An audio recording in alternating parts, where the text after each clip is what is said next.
So without further ado, let me administer the oath of office. Madam President, no one wants to live on a dirty planet. Before we created the Environmental Protection Agency, the EPA, nearly 50 years ago, rivers actually caught fire from pollution. Smog covered our cities, and power plants spewed arsenic and mercury into the sky with impunity. In the years since, the EPA has been at the vanguard of the effort to protect the air we breathe and the water we drink. This work is not easy, and the person who leads the EPA has a tough job. It requires toughness and fortitude to fight back against polluters and special interests. But in all the years the EPA has been around, we would be hard-pressed to find someone more hostile to the agency's fundamental mission or is less suited to leading it than Scott Pruitt is. As Oklahoma's Attorney General, Mr. Pruitt organized, led, or participated in virtually every challenge to the EPA's work during his time in office.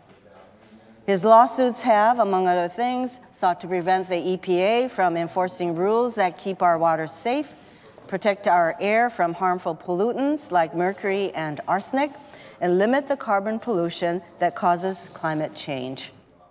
These lawsuits beg the question, does Scott Pruitt believe the EPA should even exist?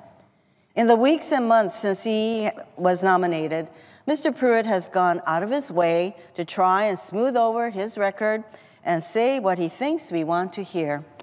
But we can't fall for it. Instead of listening to what he's saying now, let's examine more closely what he's done as Oklahoma's Attorney General. His record is troubling. Throughout his term of office, Mr. Pruitt has been very cozy with fossil fuel companies and affiliated interest groups. A 2014 investigation by the New York Times revealed that energy lobbyists drafted letters for Mr. Pruitt to send on state stationery to the EPA against the Obama administration's environmental regulations. The CEO of Continental Energy, an oil and gas company based in Oklahoma, served as the campaign chairman for his reelection bid.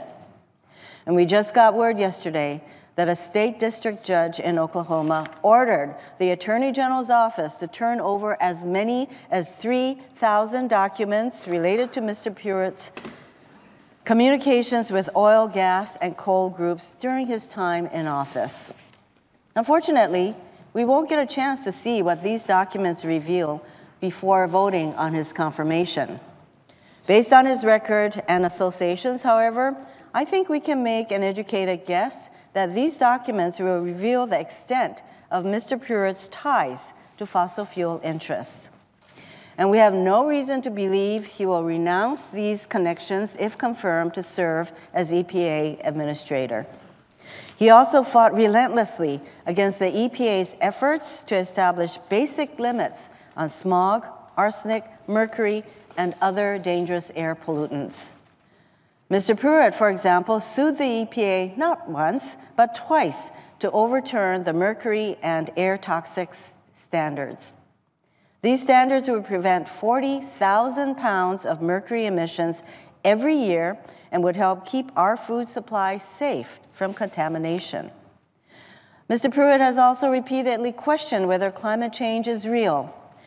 In an op-ed in the Washington Times, Mr. Pruitt refused to accept settled science that humans contribute to climate change. He said there are, and I quote, a wide range of viewpoints regarding the extent to which man contributes to climate change, end quote.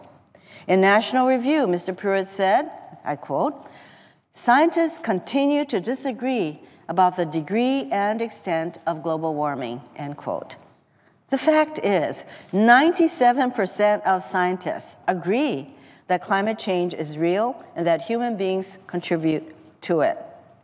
I hardly think 97% of scientists agreeing constitutes a wide range of viewpoints on climate change and man's responsibility for it.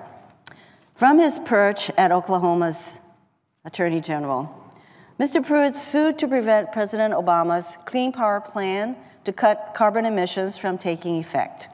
He argued that the federal government doesn't have the authority to regulate carbon emissions. This is wrong.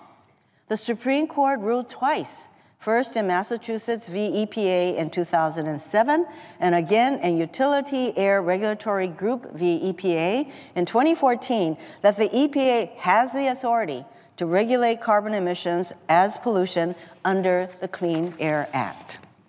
If confirmed, Mr. Pruitt has promised to kill the Clean Power Plan and undo much of the positive work President Obama did to address climate change.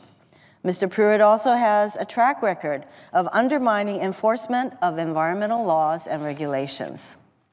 Shortly after becoming Oklahoma's Attorney General in 2010, Mr. Pruitt gave us a taste of what's to come at the EPA when he eliminated the Environmental Protection Unit within the Oklahoma Attorney General's office. For years, this unit investigated water contamination from refineries, lead paint waste, and illegal dumping. In its place, he created the innocuous-sounding Federalism Unit. Unlike the unit he eliminated, whose mission was to protect the health and safety of Oklahomans, the Federalism Unit's job is to handle all of Mr. Pruitt's legal challenges against the EPA. Over the past 3 years, Mr. Pruitt has increased the budget of the Federalism Unit by over 700%, and the taxpayers of Oklahoma get to foot that bill. Mr. Pruitt's record paints a clear picture. His priorities directly conflict with the EPA's mission to protect public health and the environment. He is much more concerned about protecting corporate interests than keeping our communities healthy and safe from pollution. Over the past few months, I have heard from thousands of my constituents who have urged me to oppose Mr. Pruitt's nomination. I would like to read 2 of the letters I've received. Georgia is a PhD student at the University of Hawaii. She wrote, quote, I strongly oppose Scott Pruitt's confirmation as EPA administrator. Mr. Pruitt is a climate change denier who has actively worked against the mission of the agency.